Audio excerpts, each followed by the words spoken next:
이기고 돌아온 거니까 걱정하지 마세요. 어차피 5년 하나, 3년 하나. 네, 윤석열 전 대통령이 한남동 관저에서 방을 빼고 아크로비스타로 돌아갔죠. 이때 아크로비스타 주민들에게 바로 이 이야기를 남겼다고 하는데요.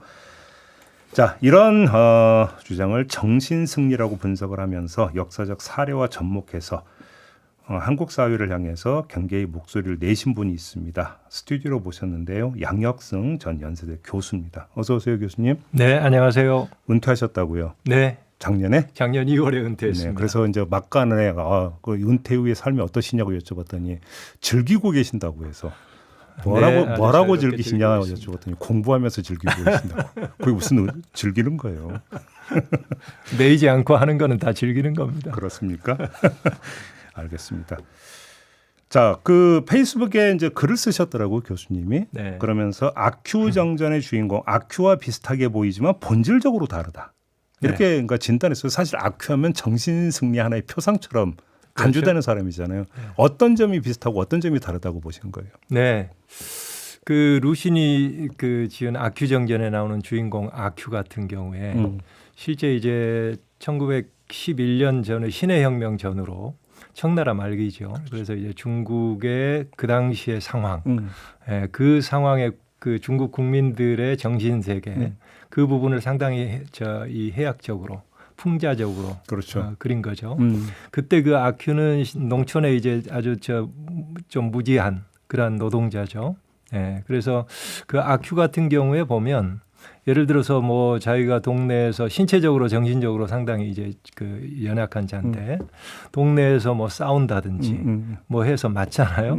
그러면 야, 이번에는 내가 참아서 맞아준 거야라든지. 그럴까? 네, 말 그대로 정신승리. 그렇죠. 정신승리죠. 예, 예. 네, 그래서 끊임없이 뭔가 그러한 이 자기의 그 연약함 이런 부분에 의해서 피해를 받고 신체 그 폭력을 당하더라도 그 부분을 자기 안에서 일종의 자기 체면이죠. 그걸 통해서 자기의 자존감을 지켜나가고자 하는 그렇죠. 그러한 주인공이죠. 네, 그런 측면에서 보면 그 사람은 이제 정신 승리를 통해서 자기의 인지 부조화를 해소하는 하나의 방식으로 또 네. 자기 심리적인 방어 기제로 네. 그걸 이제 사용을 하죠. 그런데 이제 이번에 윤석열 전 대통령이 사제에 복귀하면서 하는 말들이라든지 그 전부터 해온 말들의 연장선상에서 보면 이것 또한 현실을 완전히 그 직면하지 아니하고 현실과 다른 얘기를 하는 거예요. 그렇죠. 네, 그래서 이기고 돌아왔다. 네, 뭐 5년이나 3년이나 뭐 마찬가지. 뭐 이런 부분은 결국은 표면적으로 보면 아큐가 얘기했던 것과 같은 정신승리의 표현인 거죠. 네. 그런데 어떤 점이 다르다라는 거예요? 그런데 이제 이 다른 점은 차이점은 예. 어디에 있냐면 네. 결국은 이게 누구를 대상으로 하느냐. 아큐 같은 경우에는 자기 자신의 내면을 향해서 자기 자신을 지키기 위해서 수동적으로 자기 혼자 생각인 거죠. 그렇죠. 자기 혼자 되뇌이는 거죠. 네, 그러면서 자기 자존감을 지키려고 하는 거죠. 그런데 윤석열 대통령 같은 경우에는 대상이 명확하게 있죠. 남을 향한 목소리. 자기의 지지층. 그렇죠. 네, 그 지지층을 향한 거고요. 또 그에 따라서 파급 효과 예.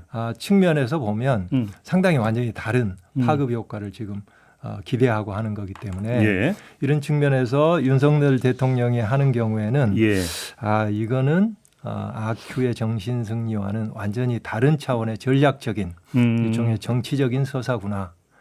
이렇게 이제 저는 봤습니다. 그 이제 그 권력자의 정신 승리가 정치적 서사로 작동할 때 단순한 사적 방어 기제에 머물지 않고 민주주의를 파괴할 수 있는 도구로 전환된다.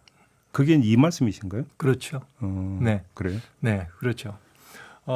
특히 이제 그 인간은 누구에게나 자기 방어 기제가 작동을 하죠. 그렇죠. 네, 그래서 때로는 정신 승리 형태로 극복해 나가기도 하고, 그리고 이제 현실과의 갭이 그렇게 크지 않을 때는 그걸 스스로 극복하려고도 하는 거 아니겠어요? 네. 네. 그런데 실제 이게 자기 내면 개인적인 수준에서면 문제가 안 되지만 지금 우리 한국적인 상황에서 보면 지금 이 정신 승리는 일종의 현재 우리가 이제 극우 보수주의 그 그룹들이 하고 있는 그러한 그 정치 상황에 대한 이해, 일종의 음모론적인 예. 그 세계관이 있지 예, 않습니까? 예, 예. 예, 그 세계관의 구심점으로 지금 작용을 하려고 하는 그런 측면이 저는 있다고 보기 때문에 그래서 이게 1차 세계대전 직후에 예. 일종의 이탈리아의 무솔리니나 독일의 히틀러의 그런 그 나치즘의 예. 부상과 상당히 그 연계가 있는 것. 어떤 점에서요? 1차 세계대전 직후에 독일의 경우를 보면 베르사유 1919년에 베르사유 조약에서 네. 아주 굴욕적인 배상을 그렇죠. 배상금을 부담을 하게 되고요. 예. 그다음에 영토 상실도 떠안게 되죠. 그렇죠. 그리고 이제 그 국가적으로도 보면 경제가 거의 파탄 상태에 들어가죠. 아주 뭐 살인적인 인플레이션. 어마어마했죠. 그때. 그렇죠. 예. 네. 거기에 따른 실업. 그다음에 퇴역 군인들 같은 경우에는 갑자기 이제 잡이 없어지는 거죠. 예. 네. 그러니까 그 사람들 같은 경우에는 현재 사회 자체에서 우리 앞길이 보이질 않는 거예요. 네. 그리고 이러다가 우리 국가가 어느 순간에 네. 외세의 그러한 힘에 의해서 결국은 몰락하는 거 아니냐. 이런 불안감들이 상당히 팽배해 있었던 거죠. 그렇죠. 네. 그러한 토대 위에서 네. 결국은 파시즘이 부상을 했거든요. 그리고 히틀러 같은 경우에는 거기에 이제 자기가 가담을 하고 거기에서 구심 역할을 하면서 정권을 잡아가는 그러한 과정이었던 말씀이죠. 그러면 이때 히틀러도 그러면 본인이나 독일 국민들에게 정신 승리에 해당이 되는 어떤 슬로건이라고 할까요? 네. 선동이라고 할까요? 이런 것들을 행했다 이런 말씀이신가요? 그렇죠. 어떤 네. 그래서 우리는 결코 진 건 아니다. 우리는 진관이다 그때. 그렇죠. 예. 네. 그리고 우리는 위대한 민족이다. 아리안의 위대한 민족. 네. 그래서 이러한 민족 국가를 순수한 아리안족의 민족 국가, 강력한 민족 국가를 재건을 해야 된다. 예. 네, 이런 거 아니겠어요? 그러니까 지금 우리 그 지금 사회 일각에서 나오는 극우 보수 네. 주의자들이 하는 얘기를 보면 우리나라 같은 경우에도 뭔가 좌파 세력 내지는 중국 공산주의 뭐 이런 외세 내부의 계급 갈등 뭐 이런 거로 인해서 갑자기 우리 국가도 이거 무너지는 거 아니냐 하는 그러한 상당한 두려움과 불안감 이런 부분들을 표출하고 있는 거 아니겠어요? 그리고 그 속에 음모론이 확산되고 있고요. 그럼 그때 히틀러가 우리는 아직 끝나지 않았다. 네. 진 게 아니다. 네. 라고 하는 어떤 그때의 어떤 발언과 네. 이기고 돌아왔다는 윤석열 전 대통령의 발언은 사실상 맥락상 거의 같다, 유사하다 이렇게 보시는 겁니까? 그걸 통해서 이른바 어떤 극렬 지지층들을 일단 결집을 시키고 네. 그러면서 어떤 사회를 어떤 거 그러니까 그쪽 방향으로 끌고 가고자 한다는 점에서 괴가 같다 이렇게 보시는 그래서 겁니까? 이제 그거는 그 발언뿐만 아니고 그 진행되고 있는 맥락 네. 그러니까 같이 연계를 시켜보면 네. 저는 상당히 그 징후가 지금 우리 사회에서 나타나고 있는 거 아닌가 네. 하고 지금 보는 거죠. 그러면 예를 들어서 역사 강서 전환기일 수 있잖아요. 네. 이기고 돌아왔다라고 하는 윤석열 전 대통령의 발언 이런 거와 관련해서 네. 예수님을 떠올렸다고 했거든요. 네. 어떻게 평가하십니까? 이거는 일종의 종교의 정치화, 정치의 종교화라고 네. 볼 수 있는데요. 네. 이 일반 국민들의 불안감, 두려움, 이 두려움을 일거에 해결하기 위해서는 기존의 시스템으로는 불가능하다고 보는 거거든요. 네. 그리고 그러한 것들을 계속 부추기거든요. 예. 그런 측면에서 보면 강력한 메시아적인 지도자를 원합니다. 예. 그러한 심리를 가진 분들이. 예. 그렇게 봤을 때 현재 윤석열 전 대통령 같은 경우를 그의 가능성 있는 일종의 우리의 세계관 속에서 우리의 문제를 해결해 줄 수 있는 메시아적인 강력한 지도자의 한 가능성으로 보고 네. 그 가능성 속에서 일종의 신격화 내지는 종교화를 하는 과정이라고 보고요. 그렇게 보세요. 네. 왜 그러냐 하면 그렇게 일단 돼서 그 신념이 점차 강화되면 예. 다른 부분이 보이질 않거든요. 다른 부분이라고 하는 것은 아주 현실과 괴리되어 있는 측면들. 그렇죠. 네, 그리고 윤석열 대통령의 언행을 보면 쉽게 거짓말로 진실을 이렇게 가리는 그러한 측면들이 있거든요. 네. 그럼에도 불구하고 그런 부분들은 그분들에게는 별로 중요하게 보이질 않는 거거든요. 그러다 보니까 상징 조작이 가능한 거고 그분들 세계에서는 예. 그 일환으로 전한길 씨가 갖다 붙이는 거죠. 아 그래요? 네. 그러니까 뭐 예수님이 떠올랐다 이런 것도 그러면 하나의 상징 조작으로 보시는 저는 거네요. 그렇게 봅니다. 결국은 네. 그러니까 그러면 윤석열 전 대통령 이제 상징으로 만들려고 한다. 그렇죠. 그런 이야기가 되는 네. 거고. 그럼 윤석열 전 대통령 이기고 돌아왔다라는 것도 그냥 정신 승리에 빠져 있는 사람의 넋두리 비슷한 이런 게 아니라 저는 하나의 그렇게 보지 않습니다. 고도의 어떤 전략으로 봅니다. 전략적 발언 이렇게 보십니까? 네, 저는 그렇게 봐요. 그래요? 네, 특히 그 당시에 1차 세계대전 이후의 그러한 독일의 상황, 네. 거기에서 일어났던 여러 맥락적인 상황들과 상당히 이렇게 좀 대비를 해보면 네.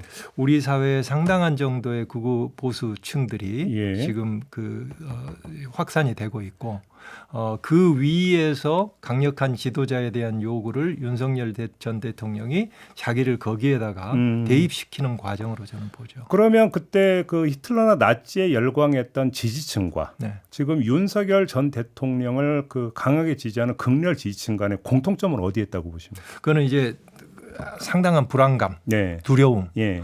그 시대적인 상황 속에서 예. 그러한 부분들이 토양이 되고 음흠. 거기에 대한 부흥으로서 이게 결합이 되는 그래서 파시즘의 극우 보수주의와 현재 그 보수주의를 그동안 지켜왔던 국민의힘 예. 이것과의 결합이 일어나고 있는 그러한 현상들 이러한 것들을 종합적으로 보면 예. 이게 이례적 사건으로가 아니고 일종의 그 당시에 1923년에 히틀러 같은 경우에도 뮌헨 폭동을 주도를 하거든요. 일종의 내란을. 그래서 구속되기도 하죠. 그렇죠. 예, 예. 5년간 예. 선고를 받고 9개월 만에 가석방으로 풀려나는데 네. 그리고 나서 그 기간 동안에 나의 투쟁을 쓰고 오히려 영웅이 되죠. 영웅이 되는 거예요. 그렇죠. 오히려. 그렇죠. 그러니까 윤석열 전 대통령이 헌법재판소로부터 파면을 당했음에도 불구하고 그걸 수용하지 않고 여전히 그러한 극우 보수층의 기대에 따라서 정신 승리를 내세우고 계속해서 거기에 구심점 역할을 하려고 하는 부분들이 있지 않습니까? 이런 부분들이 저로서는 상당히 앞으로도 이례적 사건으로 끝날 일이 아니구나. 그러면 윤석열 전 대통령 극렬 지지층에서 이제 나타나고 있는 정서라고 하는 것들이 불안, 네. 그다음에 어떤 극도의 어떤 뭐 허무감이라고 할까요? 그렇죠. 이런 것들이 지금은 강하게 상실감까지도 상실감 들어가겠죠. 네. 그것이 결국은 그 자신들을 지금 하나의 어떤 왜곡된 믿음 체계 속으로 계속 스스로 몰아넣고 있다. 네. 네. 거기서 윤석열 전 대통령 하나의 상징이 되고 있다. 저는 그렇게 봅니다. 이렇게 되는 겁니까? 네. 그럼 이게 간단히 끝날 문제가 아니라고 보시는 그래서 거예요? 저는 그렇게 보는 거죠. 그래서 이게 헌법재판소의 결정으로 네. 이게 완전히 지금 정리가 되는 게 아니고 완전히 새로운 극우 세계관 네. 그 세계관 속에서 윤석열 전 대통령이 자리매김을 해가고 있고 그러면서 이게 기회만 되면 네. 언제든지 다시 이게 정치적 전면으로 부상할 수 있는 그러한 그 잠재력을 가지고 있다. 저는 이렇게 봅니다. 그러니까 먼저 그들 사이에서 윤 어게인이라고 하는 구호가 지금 유행을 하고 있다고 하는데 그러면 네. 윤 어게인이 만약에 현실로 나타난다면 그 현실태라고 하는 것은 극우 집단, 네. 어떤 정치화된 극우 집단 이렇게 네. 정리를 하면 되는 거겠네요. 그렇게 보고요. 예. 그리고 이제 만약 어느 순간에 정치 지형이 바뀌어서 지금의 국민의힘이라든지 그쪽에 연계성이 있는 쪽에서 만약 정권을 잡았다. 그러면 그걸 사면을 한다든지 했을 때 예. 새로운 구심력으로 상당히 작용을 할 가능성이 있다. 이제 그 정치 환경 변화에 따라서 네. 알겠습니다. 오늘 말씀 여기까지 드려야 될 것 같습니다. 고맙습니다, 교수님. 네. 예, 양혁성 전 연세대 교수와 함께했습니다.